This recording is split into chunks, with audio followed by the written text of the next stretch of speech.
يا اهلا وسهلا بيكم في حلقه جديده من هلو ماذر فازر.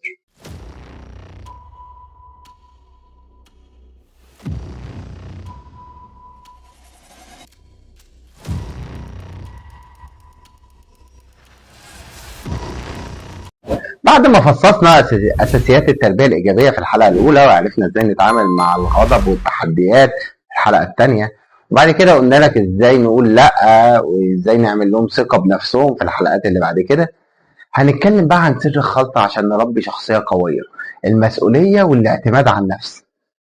ازاي نربي ولادنا يكونوا جدعان بيعتمدوا على نفسهم ويقدروا ياخدوا قرارات صح، مش روبوتات بس بتسمع الكلام وخلاص. كتير مننا كأهالي بحكم حبنا اللي بيعمينا وخوفنا اللي بيخلينا نعمل المستحيل عشان ولادنا بنميل نعمل كل حاجة ليهم، بنحل واجباتهم، بنجهز شنطهم، بنلم لعابهم اللي مالية الدنيا بنختار لهم لبسهم كمان. بنكون فاكرين ان احنا كده بنسهل عليهم حياتهم، بنسهل علينا احنا، لكن الحقيقه ان ده بيحرمهم من فرص مهمه جدا عشان يتعلموا ويكبروا صح، وبيخليهم يعتمدوا علينا زياده عن اللزوم وما يبقوش عارفين يتصرفوا لوحدهم لما نكون مش موجودين اصلا.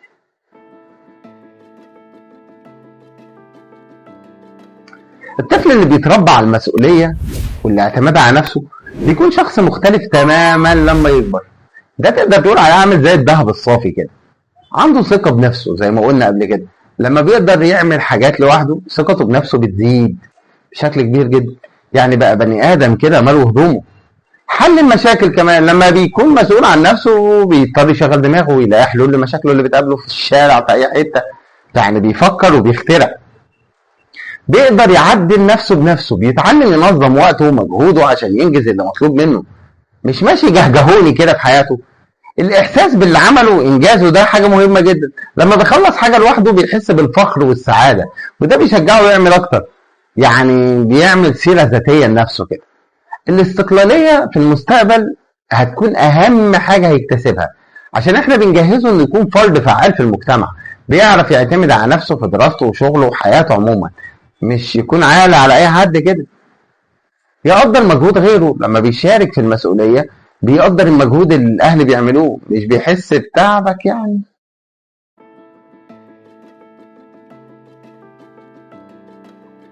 المسؤوليه دي مش بتيجي فجاه كده زي البرق والرعد، ده عمليه بناء تدريجي بتبدا من سن صغير جدا، يعني طوبه ورا طوبه مع الاعتذار لامال مهر.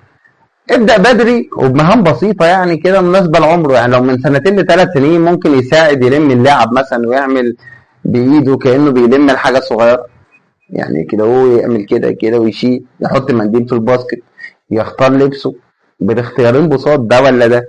لو من 4 ل5 سنين بقى ممكن يساعد يرتب سريره حتى لو كروكي كده، يحط طبقه في الحوض بعد الاكل، ممكن يسقي الزرع، انت فاهم، حاجات بسيطه. من 6 ل8 سنين بقى ممكن يرتب اوضته زي الناس، يجهز شنطه المدرسه بمساعدتك في الاول، واوعى تحل الواجب بدالي. يساعد في تحضير سفرة الأكل مثلا، قول له أنت الشيف الصغنن يلا يا بطل. من 9 سنين وأكبر بقى يقدر يجهز وجباته، وجبة مثلا خفيفة ويعمل واجبه، يعمل بطاطس مقلية مثلا، يساعد في غسيل الأطباق، يكون مسؤول عن ترتيب دولابه، يجهز نفسه للخروج لوحده، يكون استوى كده. ادي الطفل فرصة للاختيار بين البدايل، يعني مثلا تحب تلبس ده ولا ده يا قلب ماما، او تبدأ بواجب العربي ولا الانجليش يا شطور. بيخليه يحس بالتحكم في حياته وبالتالي بيتحمل مسؤولية قراراته. خليك مرشد مش منجز. يعني ايه مش منجز؟ لما طفلك يعمل حاجة خليه يعملها بنفسه، خليك جنبه ساعده، قول له اعملها ازاي لكن ما تعملهاش مكانه. قول له تفتكر نعملها ازاي، ازاي نعمل ده مخترع يا عبقري، اديله كلام ايجابي كده في النص، مش لازم تطلع بيرفكت قوي يعني في الاول. امدح مجهوده مش بس النتيجة، ركز على المجهود اللي طفلك عمله حتى لو ما طلعتش النتيجة أحسن حاجة. قول له أنا فخور بيك إنك رتبت سريرك بنفسك، حتى لو اللحاف مش مظبوط مش مهم، في الأول شجعه عشان يقدر يكمل، لكن الكلام الوحش ده يخليه يبطل. خليه يتحمل العواقب الطبيعية بس بالراحة، يعني لو ابنك نسي شنطة المدرسة ما تجريش تجيبها له وتجري وراه، خليه يتحمل عواقب نسيانه، يعني ياخد درجات وحشة، إن زميله يسلفه حاجة. طبعا لازم نكون متأكدين إن العواقب دي أمان وما تضرش الطفل، يعني مش هيتضرب. وان الدرس اللي هيضيع منه المفروض يركز فيه علشان مش هيعرف يجيبه تاني. علمه مهارات ان هو يعتمد على نفسه، وان دي حاجة اساسية، زي ازاي يلبس لوحده، وازاي يربط جزمته، يا فضيحتي لو ما بتعرفش. ازاي يسخن اكل بسيط، ازاي يتكلم في التليفون عشان يسأل على حاجة. المهارات دي بتخليه يحس بالقدرة على التعامل مع الحياة، ما يعتمدش على حد تاني. خليك قدوة حسنة، خليك انت السوبر هيرو في حياته. لما طفلك يشوف ابوه او امه مسؤولين، ملتزمين بمواعيدهم، منظمين، بيتحملوا اخطائهم، ده بيعلمه كتير. انت الاصل. الصبر والصبر والصبر. تعليم المسؤولية مش ما بيحصلش من يوم وليلة، ده مش دوس الزرار. يكون في لخبطة واخطاء ونسيان، لكن استمرارك في تشجيعه هيخليه يتعلم. الموضوع محتاج نفس طويل.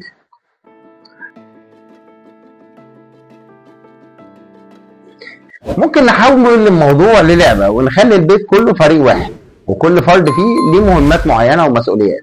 يعني تقدر تقول كلنا في مركب واحدة كده. نعمل جدول للمهام البصرية، اعمل جدول كده، حط فيه صور او رسم لكل فرد في البيت، والمهمات اللي مطلوبة منه في اليوم او في الاسبوع. ده بيخلي طفلك فاهم دوره ايه بالظبط، وايه اللي المفروض يعمله. كل واحد عارف شغله ايه. خليه يقول انا مسؤول عن، شجعه يقول الكلمه دي. انا مسؤول عن ترتيب لعبي، انا مسؤول عن ان اكل الاكل بتاعي. حسسه انه بيشيل شيله، الموضوع مش بسيط. بس سميه المساعد الصغير. يعني لو هتعمل اي حاجه وهو معاك، المساعد الصغير بتاعي هيساعدني. افتكر دايما انك بتربي طفل هيكبر وهيعيش حياته لوحده. انت ربنا يديك الصحة، بس احنا مش هنفضل عايشين طول العمر. كل مهارة بتعلمها له النهاردة، وكل مسؤولية بتديها له، هي استثمار في شخصيته المستقلة اللي هتكون قوية وناجحة ان شاء الله في المستقبل. خليه يغلط ويتعلم، يقع ويقوم، ده اللي بيبني شخصيته. خليه يتبهدل عشان يتعلم. جهزوا اسئلتكم واستنونا في الحلقة الجاية من هلو ماذر فازر، اللي هنتكلم فيها عن أهمية اللعب الحر ودوره في تنمية شخصية ولادنا، وازاي يبعدوا عن الشاشات. ده حلقة هتطلع العيال من الموبايلات خالص. ايه اكتر مهمة بتلاقي طفلك مستمتع وهو بيعملها لوحده وبيحس فيها بالمسؤولية؟ شاركونا في التعليقات عشان نتعلم مع بعض. ما تنساش اللايك والشير. اشوفكم على خير الحلقة الجاية. ما تنساش ان هلو ماذر فازر عشان ولادنا يستاهلوا احسن تربية. اشوفكم على خير.